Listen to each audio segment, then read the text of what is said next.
With the 24H2 release of Windows 11, there is new functionality related to creating 7-zip files and uncompressing 7-zip files. Prior to this release, you could actually extract 7-zip files, but you couldn't create them. So now to create 7-zip files, to compress them, let's say I have this folder with these files, and I want to send these files as a 7-zip format to someone else.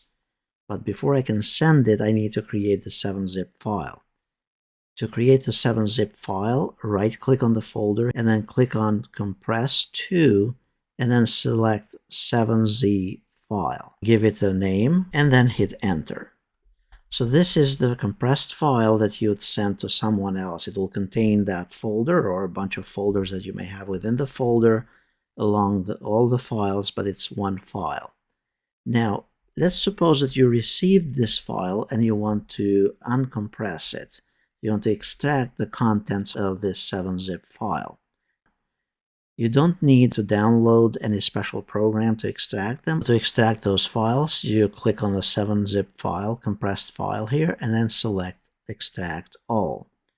Then pick the folder where you want to place it. So in my case, I'm going to put it under Documents, and then press Extract. Once you extract those files, they'll show up like this with a folder structure and also the contents of the files prior to being compressed.